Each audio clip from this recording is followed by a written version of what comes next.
Pour l'occasion, le tribunal de grande instance de Kinshasa-Gombe s'est transporté en plein air dans la cour du ministère de l'Intérieur. Il s'agit de juger une vingtaine de présumés criminels impliqués dans des affaires d'enlèvement par taxi. Les victimes sont des habitants de la ville qui montent dans un taxi jaune, normal en apparence, et se retrouvent séquestrés, battus et dépouillés. Le phénomène émeut beaucoup Kinshasa par sa récurrence et son extrême violence. Ils m'ont maîtrisé, ils m'ont mis la tête en bas, ils m'ont appuyé, ils commençaient à me taper des coups.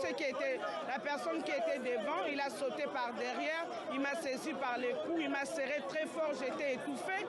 Ils ont tout pris, ils m'ont frappé des coups sur le visage, ils ont ravi mon sac, mes téléphones, montres, perruques, tout. En tout cas, je suis vraiment traumatisée. Parmi les accusés, Nora a pu reconnaître le chauffeur et un de ses agresseurs. Elle réclame maintenant justice. Les autorités ont voulu cette audience publique pour placer les juges devant leurs responsabilités. Dans le passé, des cas de corruption ont fait que des coupables sont ressortis libres du tribunal. De fait, cette semaine, c'est toute une foule en colère qui assiste au procès et exige de la sévérité. Pour moi, au moment où nous parlons, après cette audience, il fallait les fusiller, il fallait les tuer. Ils sont plus. Il y a les autres qui sont à cavale. Alors quand ils vont voir qu'on a fusillé les amis, les autres là allaient cesser. Alors pour moi, leur sentence, ils ont tué, eux aussi, doivent mourir. Finalement, le ministère public a requis la peine capitale commuée en prison à vie.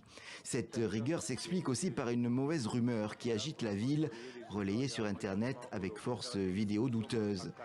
Certains enlèvements auraient pour objectif le trafic d'organes. Dans ce cas, les victimes seraient tuées et leur corps disparaîtrait. Néanmoins, la police ne confirme pas. Dans une ville de 15 millions d'habitants, les problèmes de sécurité, d'insécurité se posent toujours. Mais qu'il y a aussi, parallèlement à cela, une réponse de la police. La police n'a pas identifié de cas de trafic d'organes tels que les réseaux sociaux ou certains milieux en ont parlé. Patrick Mouyaya parle d'une œuvre de manipulation pour créer de l'inquiétude. Pour lui et pour tout le gouvernement, ce débat sur l'insécurité de la capitale tombe au plus mauvais moment, à quelques semaines des Jeux de la francophonie, alors que certaines équipes ont déjà annoncé qu'elles ne se rendraient pas en République démocratique du Congo.